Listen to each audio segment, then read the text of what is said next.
In this video, I'm going to be converting empty drink cans into industrial tanks. These simple to make structures are perfect for any futuristic RPG or tabletop wargame. I'm going to be using a 3D printer for the conversion bits, but these pieces can be substituted with cardstock or any other preferred material.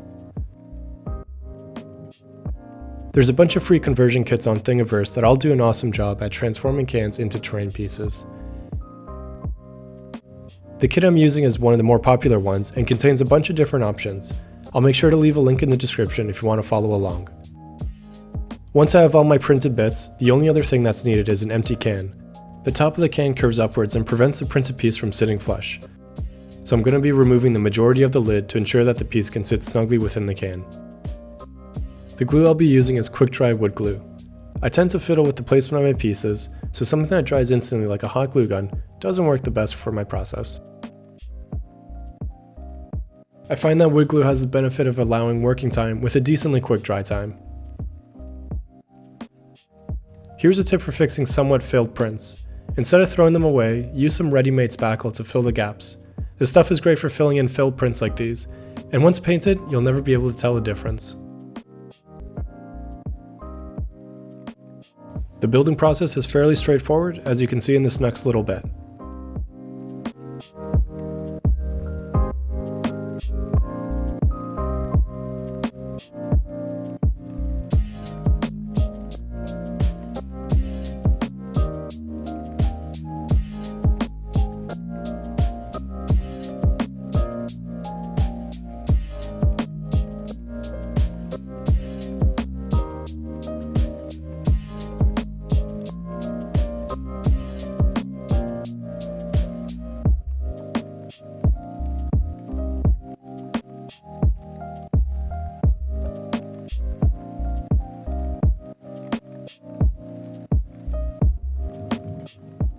And here's the converted cans, all ready for paint. Step 1 in the painting process is to prime the build. I'm using an airbrush, but this can be substituted with a standard spray can primer. It's important to prime these tanks since the material is a bit tricky to paint directly onto. I'm choosing the color black since it'll make any missed spots look like a shadow rather than a mistake.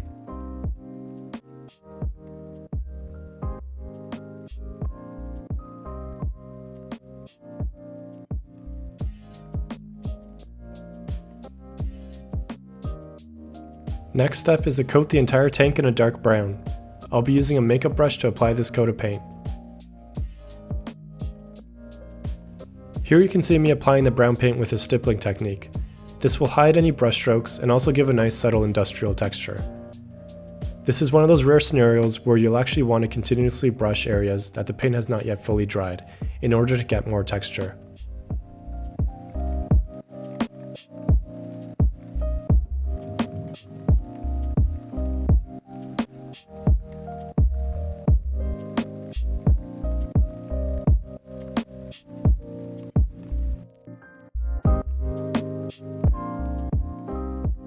Next up is this bright orange color.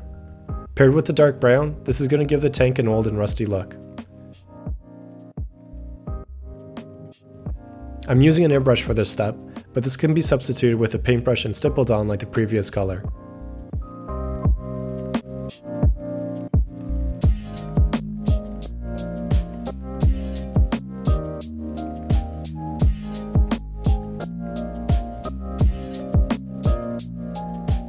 I'm making sure to build this layer up gradually, focusing on the top of the tanks. I'm then dragging this color down the sides to simulate how rust would build up over time on an object like this.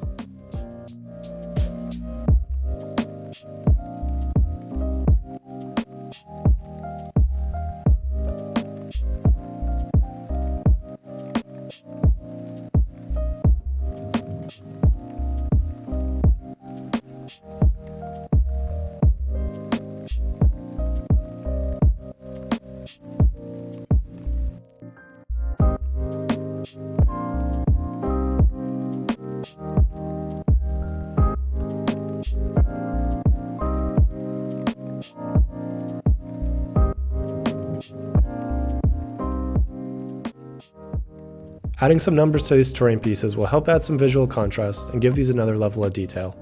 I measured the tanks and made some custom fitted stencils in Adobe Illustrator. I then cut these out using a paper cutter. This machine is definitely not mandatory, but it does make this step much more efficient.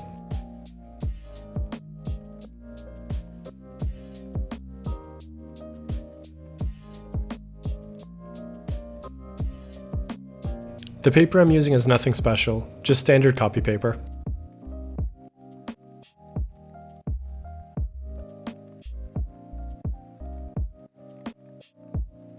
I'm going back to my airbrush to stencil on these numbers. Playing with the transparency of paint helps add to the sprayed on aesthetic. This can also be achieved with a brush with a stippling method. These numbers add some great visual contrast and make these look much more industrial. I'm going to push the contrast even more with the addition of moss. This is created by combining PVA glue with flock.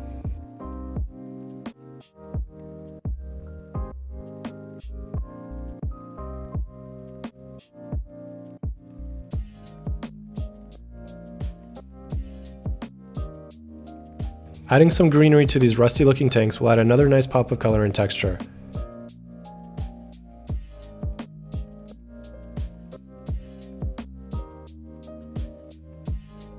I focused mostly near the top of the tank and areas where moisture would tend to build up, or generally anywhere that would look cool.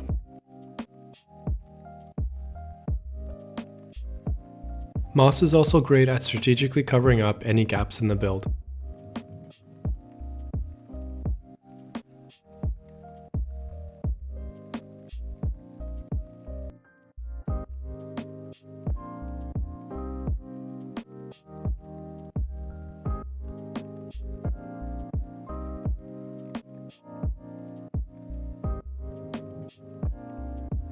Since these terrain pieces are very cost effective and easy to make, they're fun to experiment on.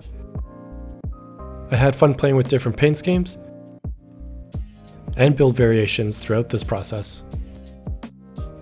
I really like the overgrown industrial aesthetic and plan on expanding on this project with much more similar terrain pieces, so stay tuned for that. And that wraps up this build. If you like this video, make sure to hit the like button, leave a comment, and subscribe for future hobby content. As always, thanks for watching, and I'll see you next time.